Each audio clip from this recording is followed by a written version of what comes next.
প্রতিদিন জানাজার নামাজ। কার জানাজার নামাজ? ছোট্ট ছোট্ট বাচ্চাদের জানাজার নামাজ পড়ানো হচ্ছে। ছোট্ট ছোট্ট বাচ্চারা, দুধের বাচ্চারা, তাদের জানাজার নামাজ প্রতিদিন তারা পড়তেছে। রসুল পাক রহমাতুল্লিল আলামিন বলেন, মাসালুল মুমিনিনা, মুমিনদের উদাহরণ হচ্ছে মাসালুল জাসাদ, একটা দেহের মতো। এই দেহের এক জায়গায় যখন একটু অসুবিধা হয়ে যায়, সমস্ত জায়গার মধ্যে ব্যথা শুরু হয়ে যায়। আপনার একটা হাতে সমস্যা হয়েছে, আপনার ঘুম ডিস্টার্ব হয়ে যাবে। রসুল পাক রহমাতুল্লিল আলামিন বলেন, আমার উম্মতের উদাহরণ হচ্ছে একটা দেহের মতো। এক জায়গায় সমস্যা হবে, সর্ব জায়গায় ব্যথা শুরু হয়ে যাবে। ফিলিস্তিনের সমস্যা হবে, সমস্ত বিশ্বের মধ্যে কান্নাকাটি শুরু হয়ে যাবে। বাংলাদেশের সমস্যা হবে, সৌদি আরবে কান্নাকাটি শুরু হয়ে যাবে। এক উম্মত অসুবিধায় পড়বে, সমস্ত উম্মত চোখের পানি ছেড়ে দিবে। এটার নাম হচ্ছে উম্মতে মুহাম্মাদি। আমাদের চোখের পানি ঝরে, হৃদয়ে রক্তকরণ হয়।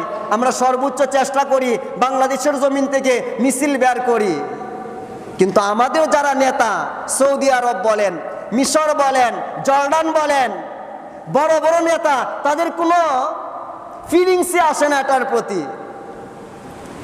এক সৌদি আরব ইচ্ছা করলে একটা দিনের ভিতরে যে সকল ইহুদিরা মুসলমানদের উপরে অত্যাচার করতেছে, এদেরকে পায়ে ধরাইতে বাধ্য করাইতে পারে, তেল বন্ধ করে দেয়।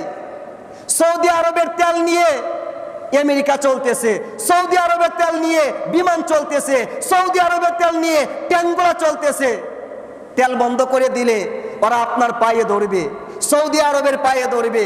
কিন্তু সৌদি আরব আর আমেরিকা বন্ধু বন্ধু সম্পর্ক। আর অন্য দিক দিয়ে ফিলিস্তিনদের উপরে আক্রমণ করা হচ্ছে, মানুষকে নির্বিচারে হত্যা করা হচ্ছে। এটার নাম যুদ্ধ নয়, এটার নাম হচ্ছে নির্বিচারে হত্যা।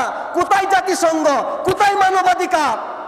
ছোট্ট ছোট্ট বাচ্চাদেরকে হত্যা করা হয়, এটা কিসের মানবাধিকার? জাতিসংঘ আজ কোথায়? মানবাধিকার কোথায়? যারা সুশীল সমাজ তারা আজ কোথায়? সৌদি আরবের সরকার তারা কোথায়? মিশরের সরকার তারা কোথায়? আরে আপনি ইহুদিদের বিরুদ্ধে মিছিল করার আগে ওই সকল মুসলিম নেতাদের বিরুদ্ধে মিছিল করেন যারা এখনো চুপ রয়ে গেছে। তারা মুখ খুলে না কেন? ওই সকল নেতাদের ঘর বাড়ি জ্বালিয়ে দেন, রাস্তায় বের হওয়া বন্ধ করে দেন, বাড়িঘর পোড়াইয়া দেন। যে সকল মুসলিম নেতারা এখনো নিশ্চুপে বসে আছে, আর আমাদের মা বোনদের উপর আক্রমণ করা হচ্ছে, শিশু বাচ্চাদেরকে হত্যা করা হচ্ছে। আপনি বাংলাদেশ থেকে চিল্লাইলে লাভ হবে না, মিছিল করলে লাভ হবে না, বড় বড় নেতারা যদি তারা পদক্ষেপ না নেয়। সৌদি আরব ইচ্ছা করলে 1 মাসের ভিতরে মুক্তির ব্যবস্থা করতে পারে, কিন্তু তারা চুপ হয়ে আছে। আমেরিকার গোলামি করতেছে, ইহুদিদের গোলামি করতেছে, বিনিময়ে টাকা পাচ্ছে। টাকার বিনিময়ে আমোদ তুরি সাজাইতেছে, 10-20 আইটেমের খাবার গ্রিল করে করে খাচ্ছে। আর ওই দিক দিয়ে আমাদের মা বোন না খেয়ে মরে যাচ্ছে। ছোট্ট বাচ্চারা প্রতিদিন শাহাদাতের পেয়ালা পান করতেছে, তাদের শরীরে লাগে না। ওই সকল ব্যক্তিদের উপরে লানত, ইহুদিদের উপরে লানত। তবে ইহুদিদের আগে ওই সকল মুসলিম লিডারদের উপরে লানত, যারা মুসলমানদের এই কষ্ট চোখে দেখে কিন্তু কোনো পদক্ষেপ নেয় না, অর্থনৈতিক সম্পর্ক বিচ্ছিন্ন করে না। আপনি চিন্তা করতেছেন আবাবিল পাখি আসবে, মুসলমানদেরকে সাহায্য করবে। আবাবিল ওই সময় এসেছিল, কাবাঘর রক্ষা করেছিল যখন মুসলমানদের অস্তিত্ব ছিল না। বর্তমানে বিশ্বে 200 কোটি মুসলমান, আর ইহুদি হচ্ছে মাত্র 2 কোটি।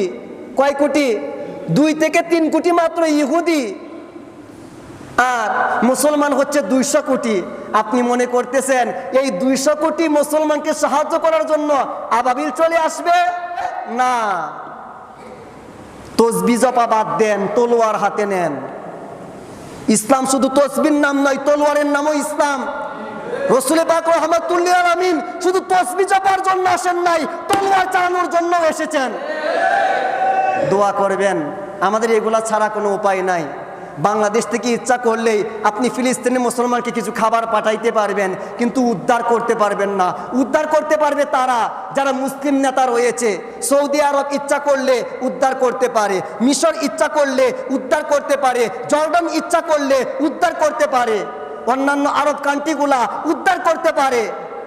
কিন্তু বাংলাদেশ যেই পরিমাণ কান্নাকাটি করে, যেই পরিমাণ সহমর্মিতা দেখায়, যেই পরিমাণ চোখের পানি ছাড়ে, যেই পরিমাণ দোয়া করে, এই পরিমাণ কষ্ট যদি তারা অনুভব করত, তাহলে বেশি সময় লাগতো না ফিলিস্তিনের স্বাধীনতা অর্জন করার জন্য, বেশি সময় লাগতো না ছোট্ট ছোট্ট বাচ্চাদের প্রাণ রক্ষার জন্য। বিভিন্ন জায়গায় দেখবেন ফিলিস্তিনের জন্য ত্রাণ নেওয়া হয়, টাকা পয়সার সহযোগিতা নেওয়া হয়।